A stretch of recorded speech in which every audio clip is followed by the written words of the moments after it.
is a French story about a sly fox who outsmarts a greedy raven. One day, as Mistress Owl peered cautiously out at the world from her snug abode inside the tree trunk, she noted that the winter sun was shining brightly and must have climbed high in the sky already, for it was long past noon. So she left her hollow and hopped out onto a nearby branch. She could have sworn she heard some movement nearby, and, overcome by curiosity, she stealthily crept closer to where she thought she heard the sound. Her acute hearing did not deceive her, for she soon saw a raven perched on a neighboring branch. He stood tall, with his black plumage gleaming in the sunlight and his jet-black eyes gleaming with pride.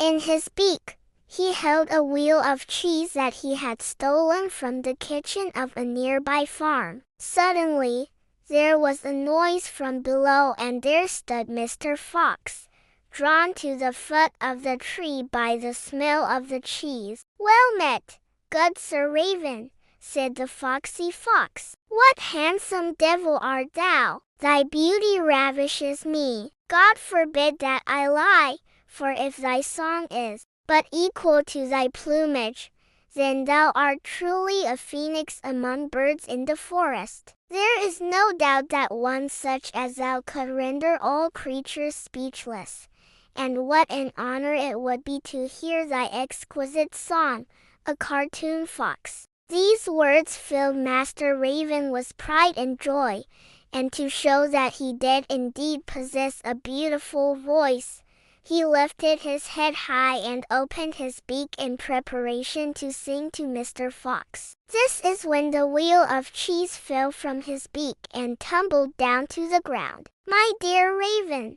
said the cunning fox, "let it be known to you that every flatterer lives at the expense of his listener. Surely this lesson is worth a mere piece of cheese, and thus I bid you farewell."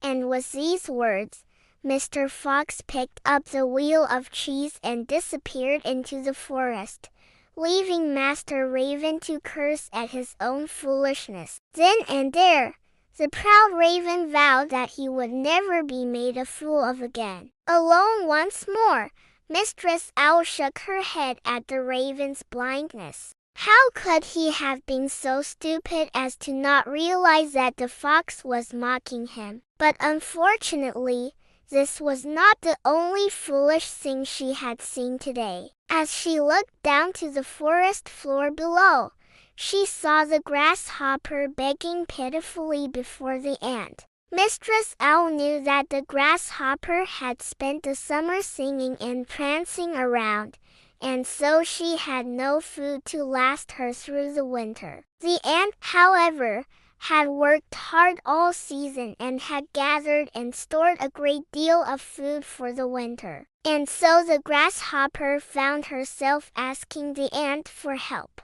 "I will pay you back," insisted the desperate grasshopper, "before next fall, I swear, on animals' honor, interest and all. You know you can trust me, as I've never done you wrong."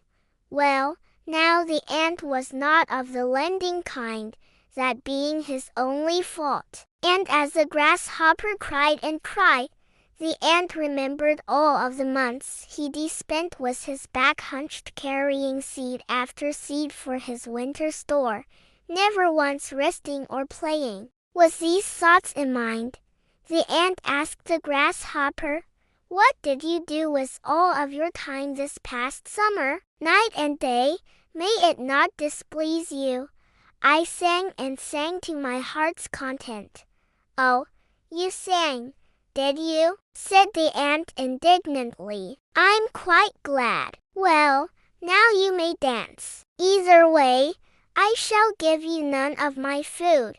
With that, the ant slammed his door in the grasshopper's face. And even though the grasshopper persisted in her pleading, the door remained closed. Mistress Owl knew that the lazy grasshopper would go and visit another acquaintance next, and that they would quite probably provide her with food. Nevertheless, the industrious ant hoped that the grasshopper would now give more thought to the future and collect her own food instead of relying on the kindness of others. The ant felt there was no love to be given to those who did not even attempt to provide for themselves. From high up in her tree, Mistress Owl certainly hoped that the ant's stern lesson had served its purpose. It seemed to her that all too often the creatures of the forest did not learn from their mistakes, but instead went around and around in circles repeating the same patterns again and again. As she ventured back to her cozy hollow in the tree, Mistress Owl thought how hard life's lessons can be, and how cruel it is that we only seem to learn these lessons through painful experience, yet disregard them when given to us as advice. Perhaps, thought the wise owl, we will one day come to accept good advice and not have to learn such lessons the hard way. Don't forget to like the video and subscribe to the channel to provide you with everything new and interesting.